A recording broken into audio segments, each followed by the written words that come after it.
خۆشەویستان ئەچینە لای هەواڵێکی دیکەمان اینجا ساوێن هەر کە ئەڵێن نەخشوونیگار ئێمەتر ئەو تابلۆ جوانان و ئەو نەخشوونیگارانەمانێتە بەرچاو کە پاس لە ژیان و کلتوری کوردی و کوردەواری ئاکات.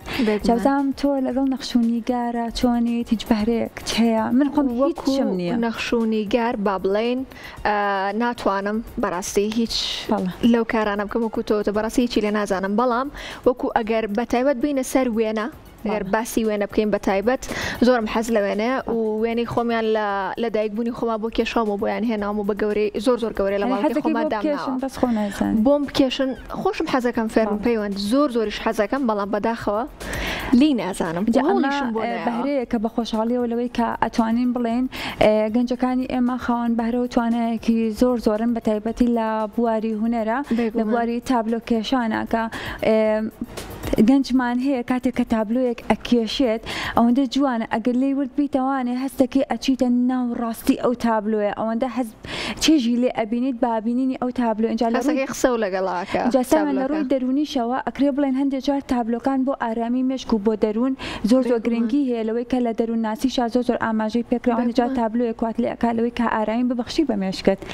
جا هەموو ئەمانە هۆکارەکەی چی بوو؟ پێشانگایەکی نەخشوونیگار لە هەولێر دەکرێتەوە.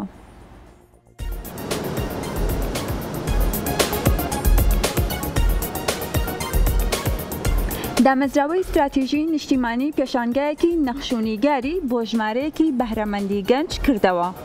بەشداربوون لە شارە جیاوازەکانی هەرێم و پارچەکانی دیکەی کوردستان بەشدار بوون.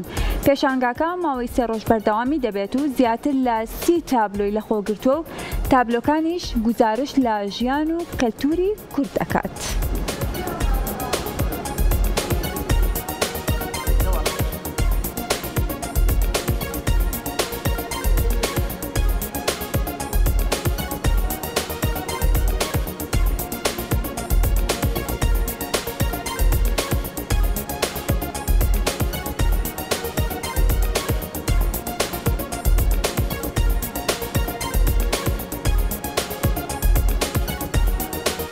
براوەکان بە تایبەتی خەڵکی دهۆک و هەولێر و سلێمانی بوون و هەروەها بەشداربووەکان خەڵکی باکوور و باشوور و ڕۆژهەڵاتیشی تێدا بوو. پێنجشەم 10 مانگ دەستی پێکرد و تا 12 مانگ بەردەوامە.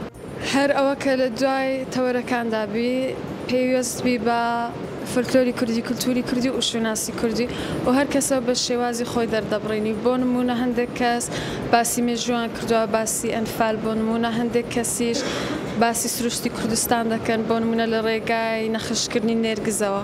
یعنی ویستمان کراوە بێ و هەر کەسە بە بۆچوونی خۆی بە بینینی خۆی ئەو تەوارانە دەرببڕی. نەمان ویست زۆر مرج هەبی تاکو ئازاد بن دیزاینەرەکە.